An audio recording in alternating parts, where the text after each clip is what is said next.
Fizer, and welcome to Profoundly Speaking. This is what we do every week.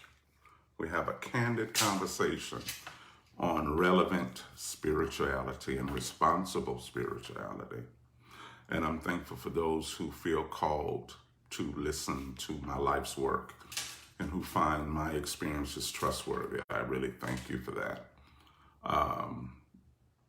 I thank God for that. I'm simply living what's true to me. And I'm glad that you find it trustworthy and useful to listen to. And I pray that you find what you believe trustworthy and doable and honorable. We are help one to another. But it's beautiful when you are already in love with the path yourself and you see this kingdom life as home. And I was talking about that a little bit today. When I was a little kid, when you know where you live, you know what bus to take home. And there was a bus, the 3 Langley, that took me to my door. And if I was somewhere else, I could take the 6 Jensen or the 77 Homestead or what have you. In other words, I knew where I lived. And because I knew where home was, I knew what bus not to get on. I knew what bus to get on. I knew that if I wanted to get to my door, take 3 Langley. I knew that if I put myself in the mind to walk for a little while, I could catch the bus that went to Homestead and I could catch the Jensen bus.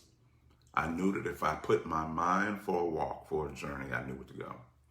And when you know where you are, you won't get on any bus in life. You won't just get on anything and be distracted because you know where home is.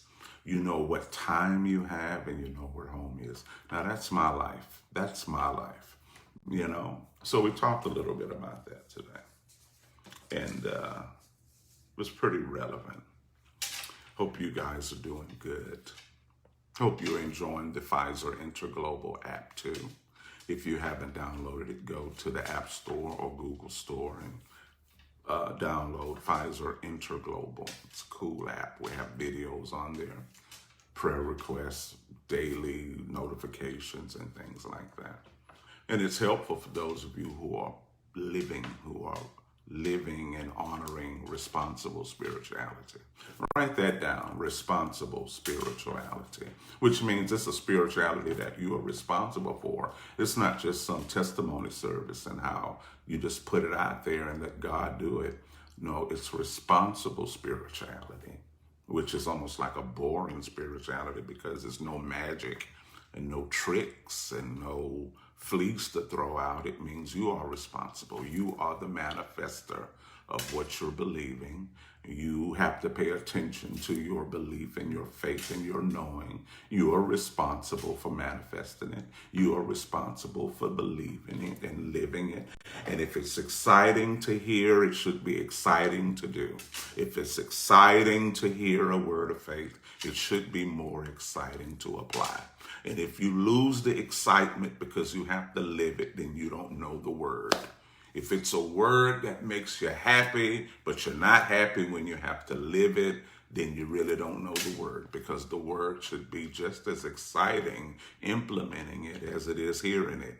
The word should be just as powerful doing it than it is hearing it. It should be powerful, it should be as powerful living it as it is hearing it. You know what I'm saying? And sometimes we lose excitement when we have to live it because we have to sort through everything. We have to fix everything. I have to fix it to see if I want it. It's like, the word is good if you are good. And if that's what you love, doing it is just as powerful. You know what I'm saying? How many of you know what I'm saying? Yeah. You own the key to your life. You are just as perfect as you will let yourself be.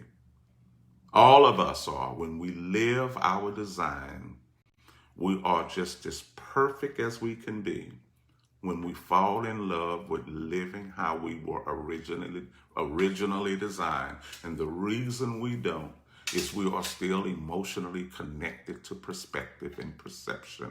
We are connected to people like me. We're worried about what teachers would say. We're worried about what leaders would say and stuff like that. If you have a great leader and if you have a great teacher, they are going to teach you to believe in yourself. They're going to teach you to believe in God. Any great leader is going to teach you or share with you or be an example of what it's like to believe in God. And what happens is a lot of us as students have thrown away our responsibility and believe in God for the sake of believing the pastor. And so when you throw away faith in God to see what the pastor gonna say, you've misaligned your teacher. As a matter of fact, you've allowed yourself to be so handicapped by your teacher that it's like you need the teacher to be held accountable for you not doing something. We've gotten so accustomed to living conveniently comfortable in imperfection, holding the pastor and the leaders in contempt, holding them responsible for our belief, waiting for them to open the gate to say you can do it. And I'm not talking against pastors, I'm one. But when you don't honor yourself and don't honor your own divine design, you will sit there and hold yourself kidnapped and hold yourself hostage at the opinion of people, especially leaders. I'm waiting to see what they're going to think about me doing what I'm doing. And you live that way for years till it becomes a burden and a habit to live just going to work and holding yourself hostage at the permission of a leader. You understand? No, it's not a leader's fault. It's your fault because you haven't figured out where you live. Because when I know where I live, I know what bus I can catch home. I know how to catch a bus to my house, and I know which bus to catch to walk a distance. When you don't know where you live, you don't trust any bus. When you don't know where you live, you're just going to get on the bus going anywhere just to get on there for the ride. But when you know where you live in God, when you know where you live in the kingdom, Jesus said, in my Father's house are mansions, many of them. In my Father's house are mansions. And it says, I go to prepare a place in his mind for you, that where I am, you too will be with me also. And a lot of us look at that like he's going to heaven to fix us a room or a bed and breakfast. But he said, in my Father's consciousness are many places, are many rooms. There's room. And it says, where I am resonating, you will be there also.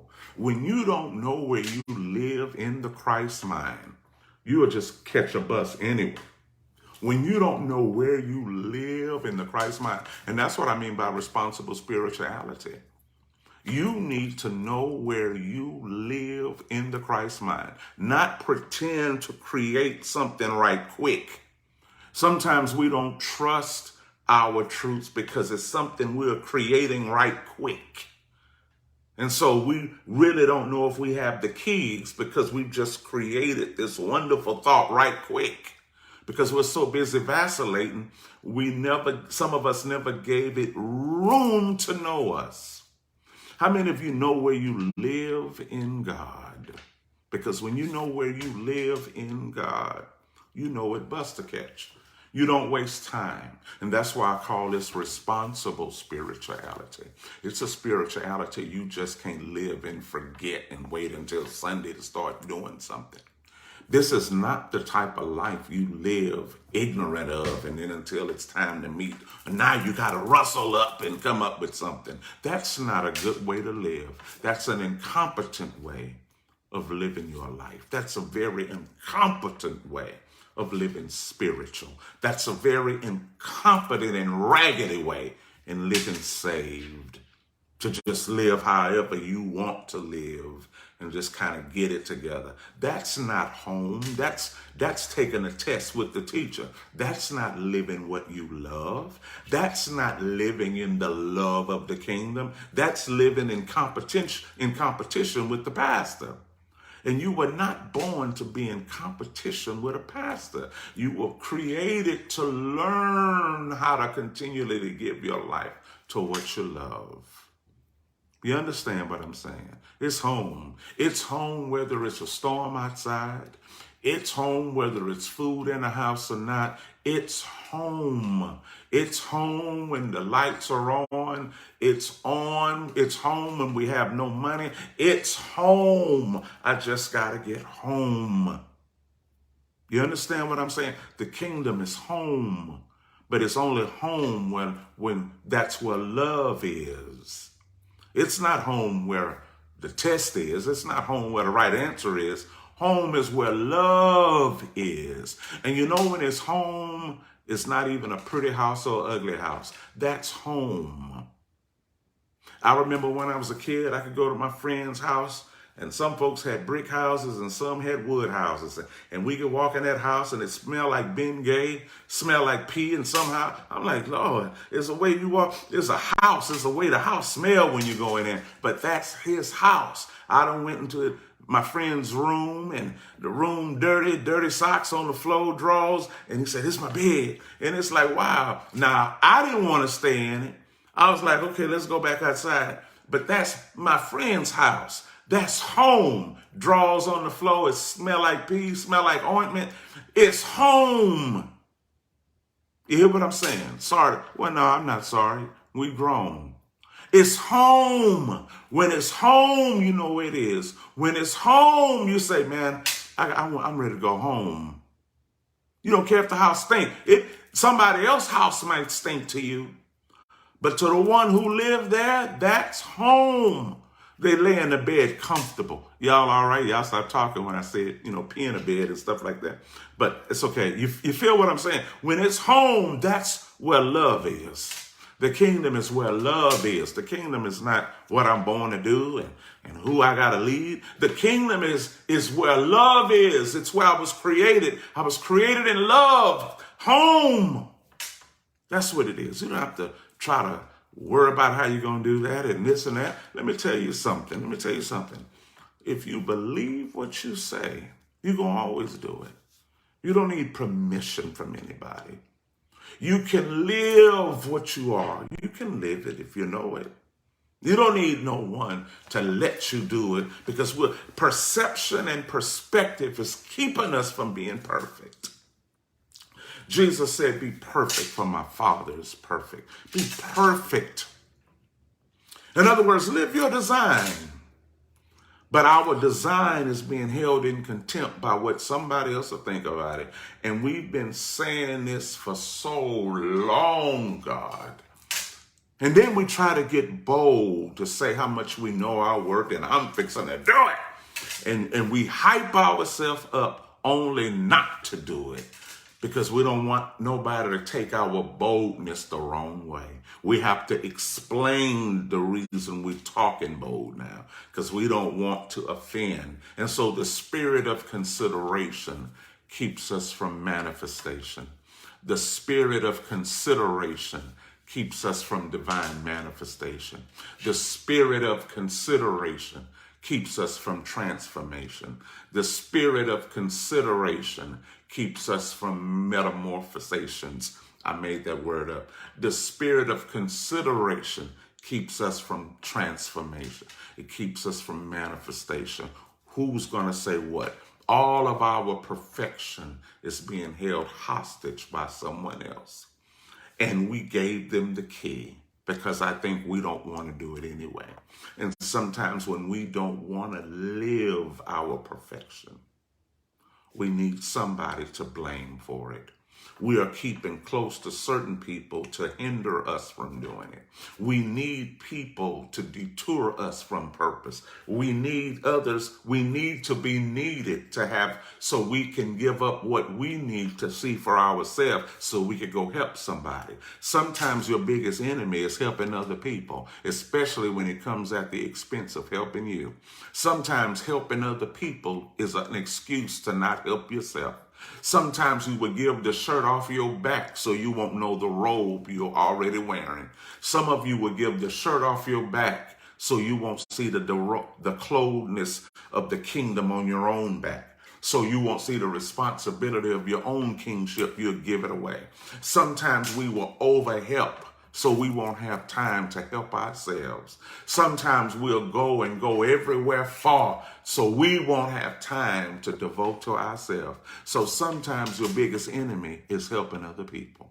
Sometimes your biggest enemy is helping other people, because if I could help somebody, then maybe God can bless me for helping them. But you are not helped at all. And you're mad because nobody's helping you. You follow what I'm saying? Why don't you know what, I can't tell you what to do because I don't know what fuel is in your car. I don't know how you fuel yourself. But if you think for yourself, how many of you think for yourself? I know you fear for yourself and I know you doubt for yourself. But how many of you actually think for yourself and live your thinking? How many of you actually think for yourself and you live your thinking? You think for yourself and you live your thinking. You see, I had spiritual fathers. A lot of my spiritual fathers, they passed away. And I honored them enough to respect them while not annihilating my original identity. I can submit to my spiritual mentors without annihilating my originality. I knew how to submit to them without throwing myself away. I could think for myself while thinking what they're telling me. I could implement what they're saying and without throwing away thinking for myself.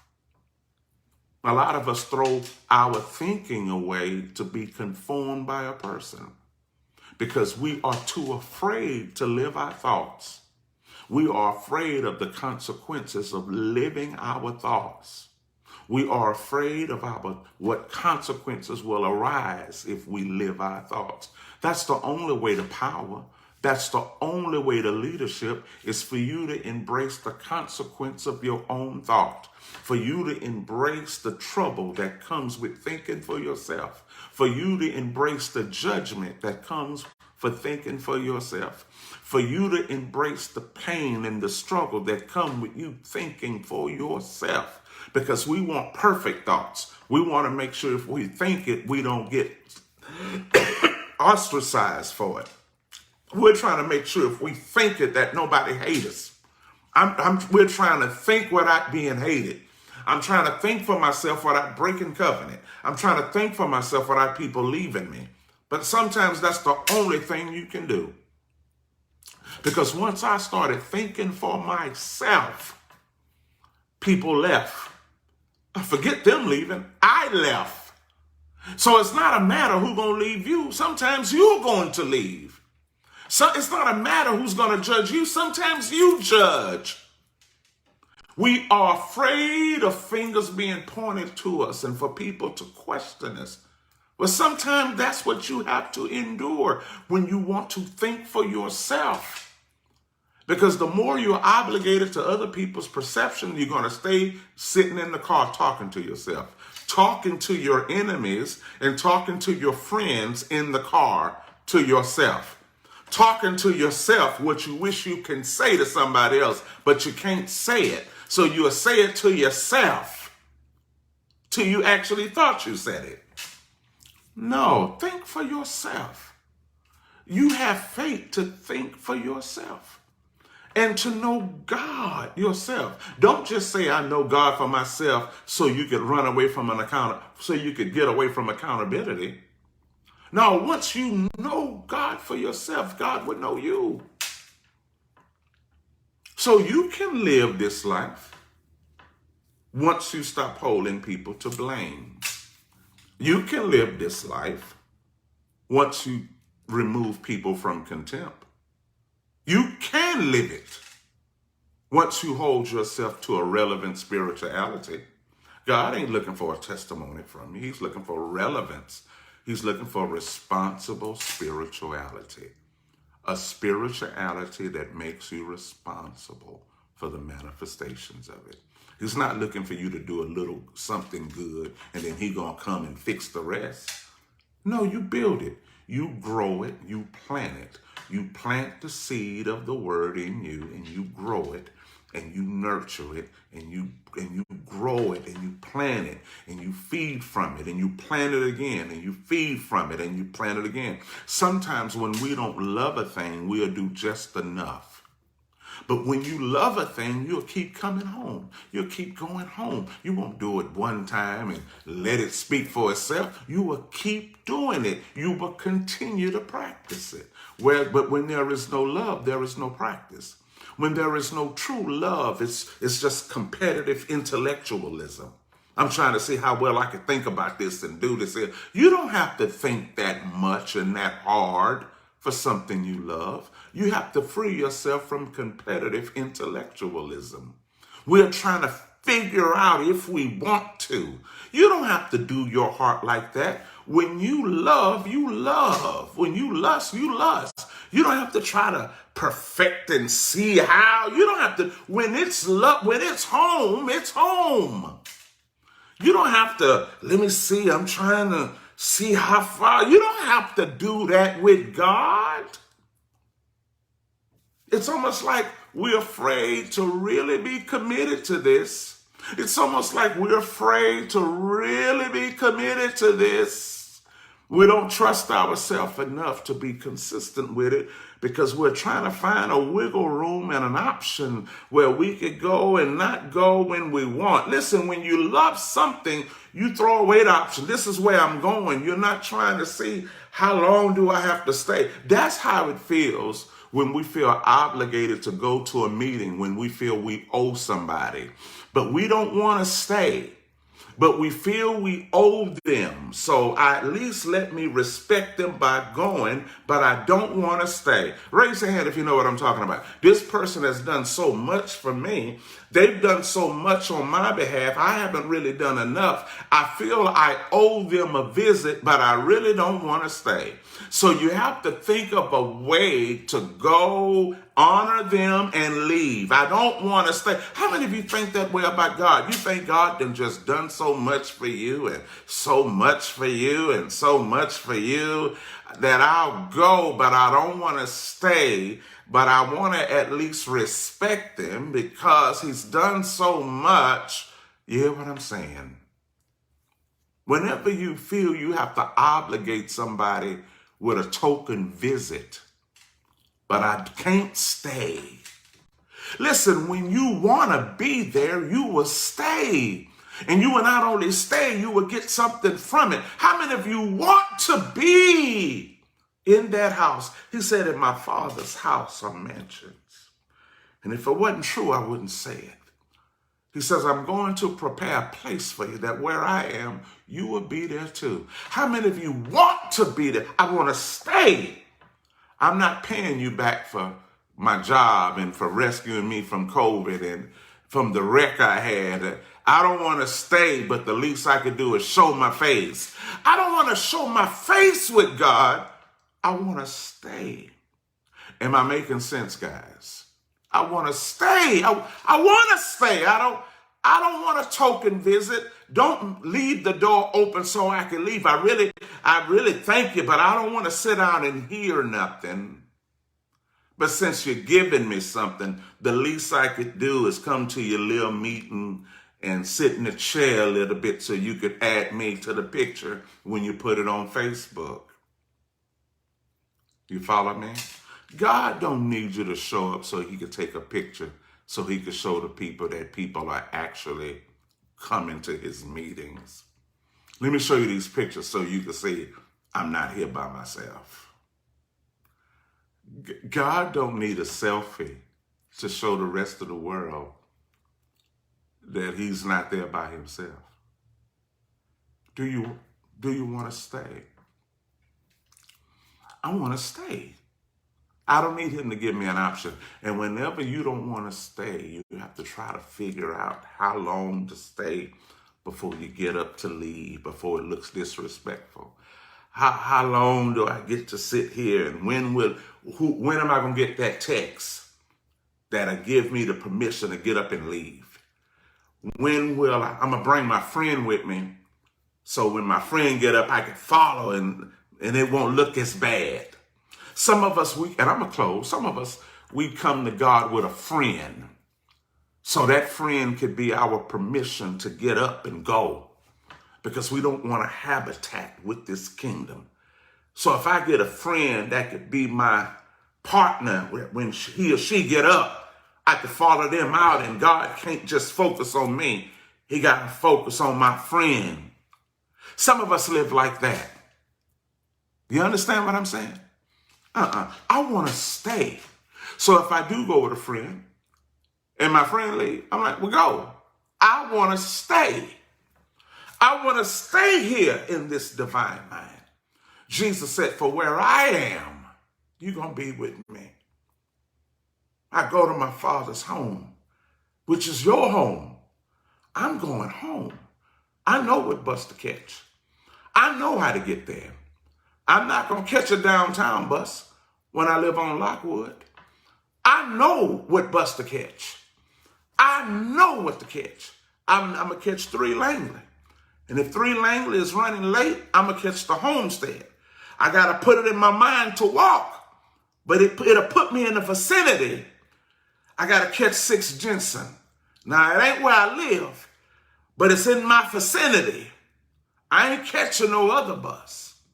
I'm not catching a Pleasantville bus to go to Lockwood. I'm not going to catch a Rosewood bus. I know what to catch to go home. In my Father's house, I know what to catch. I know what word to use. And I know the word to use even if I have to walk for a little while. I know what I'm going home. I'm not visiting with a friend. So when I love it, I don't need permission to leave. I'm going to stay. Raise your hands if you know what I'm talking about. See, when I'm still trying to figure out how I'm going to do it, and if I want to, then that ain't home. I don't need to figure out nothing. When it's home, I want to stay. I don't have to figure my heart out when it's home. Am I making sense? When it's home, I don't have to question my heart if I want to. Some of us are going through this battle, this mental battle of commitment. I'm like, why don't you just give up and go do something else? God don't have time to wait for you to figure out if you want to do. Jesus never chose anybody who had to go and ask permission to follow him. He would say, come with me. And if you said, I may go ask my daddy, Jesus kept going. Jesus never chose anybody who had to ask everybody else. Jesus never chose anybody who had to go and ask everybody else. Jesus never chose anybody for the kingdom who had to go and ask permission from somebody else. Jesus never chose anybody to walk with him who had to go and ask somebody else if it was all right. He left you there. Jesus never said, I'll be here when you get back. Jesus, now see, that's, we can go to church, but church ain't kingdom. Church is church. I'll wait for you. You want to go to church? Well, I'm out here waiting for you. But taking you to church and taking you to the kingdom are 2 different things. Oh, I'll wait for you to come outside to go to church, but I'm not patient when it comes to going to the kingdom. There's a difference between waiting on somebody to go to church and waiting on somebody to go to the kingdom. Jesus never waited for you to come to the kingdom. Oh, he'll wait to take you to a building, but nobody waiting to take you to the kingdom. Did y'all understand that? Yeah, we'll wait. I'm running late. You can run late for church, but don't run late for the kingdom. You can run late for the revival, But some of us are running late for the kingdom now. And Jesus never waited on anybody who was running late for the kingdom. He said, follow me now. He would walk, and I'm going to say this and I'm going to let you go. He would walk and say, follow me, and expected you to get up and come on. That's the kingdom. And if you say, let me go ask my daddy, let me go ask my mama, let me go tell them goodbye, he said, you're not fit to walk with me. Yeah, don't run late for the, that's right, Trent, don't run late for the kingdom. I'll honk the horn and wait 15 minutes because we're going to church. But I can't wait. See, some of you have failed the kingdom because you're waiting on other people for the kingdom. You're waiting for other people to get ready for the kingdom till you lost your opportunity for it. Waiting for other people for the kingdom. Let me tell you something. I'll wait on my kids. We're going to a meeting. But when it comes to the kingdom, I can't wait on you. I can't wait on my wife. I can't wait on my kids. I can't wait on my friends. I can't wait on my students. I can't wait for you for kingdom. Because that's not a place where friends go to together. The kingdom is not a place where friends go to together, and then when my friend get up, I'm walking out. My friend is there to give me the signal. You know, that's how it is. You go, y'all go to a club, you go out somewhere, you bring your girlfriend with you, so we gonna go there and we gonna follow you out. No. The kingdom is where you go to yourself. You don't wait for your daughter to go. We're gonna go together. No, that's for you to go. Churches, we could go as a family unit, but you can't go to the kingdom as a unit. That's for you. That's for you. But I'm hollering, am I? Yeah, it's the truth. Jesus never chose anybody who had to get permission from somebody. He never chose anybody who had to get permission from somebody. Church is one thing. The kingdom is another. So before I go, I'm not trying to bring you to church. I'm trying to lead you to the kingdom. I'm not waiting on you to go to church. Yeah, I'm a pastor, but that ain't my thing. I'm not trying to get people to the church. I'm trying to get you to the kingdom. And I don't need a Sunday to get you to the kingdom. The kingdom is open whenever you hear home. The kingdom is not a Sunday morning altar call. The kingdom is whenever you hear the invitation to come home. The kingdom is not what you offer at the end of a message. No, our membership is, but not the kingdom. I can't put a right hand of fellowship and usher you into the kingdom. You need to shake God's hand yourself to come into this dimension. I'm telling you, I'm not trying to get you to the church. I'm not trying to invite anybody to my church. I'm trying to help people remember the kingdom. And if you need help and if you need friends to affirm you for it, you ain't fit for it. Oh, you fit for church. You're not fit for the kingdom. Jesus said, if you got to ask somebody else, if you put your hands to the plow and look back to consideration, he said, you're not ready for the kingdom. You ready for church, but you ain't ready for the kingdom. And it ain't no way I got to get to church to get to the kingdom. Jesus taught the kingdom before he was crucified. See, we need Jesus to die to teach salvation. But Jesus didn't have to die to teach the kingdom. Now, he had to die for you to teach salvation. But Jesus was teaching the kingdom before he died. He said you needed that before the cross. And if you need that before the cross, my God, come on now. Let me drink a little something. Jesus, when he died, you could teach the death and salvation. But the kingdom was taught before the cross. And he says that you could have received that. You didn't have to wait for him to die. The kingdom is a truth you could receive anytime. Nobody needs to die for you to receive the kingdom. You understand? Yeah. Hey, you can look at it yourself. So before I go, I didn't come to have a church service with you. And maybe that's how come a lot of people don't want to show up because it ain't church. And it's cool. But when you're ready for the kingdom, that's what I'm for. I'm ready to show you the kingdom. And he said, to walk in this kingdom, you can't be considerate of other opinions. You can't be considerate of other perspectives. You need to pay attention to yourself. You need to pay attention to your own self. You feel me?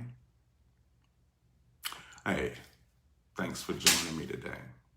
That's right, show up for the kingdom. You may be late for church, but don't be late for the kingdom. I'll wait for you if we're going to church. I can't wait for you for the kingdom. I can't wait. I can't wait for you. Okay? Hey, if you want to sow an offering of any kind, you can do so today. $ Coach Fizer. Or if you have the Fizer Interglobal app, go to the investment page on there on the link where it says invest, and you could sow a seed of any kind. You could go to my website at undraifizer.com, or you could give offerings through the app, okay? Sow whatever you feel. Sow whatever you feel. Because when you go to the store, even if you got $2, you're going to buy $1 worth of stuff. You know what you're getting with that $2. You're not just going to get anything and walk out. You're going to buy what you could afford. So I appreciate you for coming to the storehouse and hearing something you could afford. I don't sell the truth. We invest in the truth. I don't sell God. You can't buy God. You just sow into the house, okay? And I'm praying for you to live your original life. Some of us on here talking about living my best life, but it ain't your best life if you don't know yourself. If you don't know who you are, you can never live your best life until you live your first life. If you're living any other life other than your first life, you're not living your best life. You may be living a good life, but you're not living your best life. Okay? So get that app, Fizer Interglobal. It's in the App Store, and it's in the Google Store, and it's really cool too. There's little videos on there, and you can watch teachers. The teachers about 40 seconds long, but they really give you something to think about, and we got a lot of videos on here. Okay? So I love you much, and thanks for being with us. Until next time, peace. Bye-bye.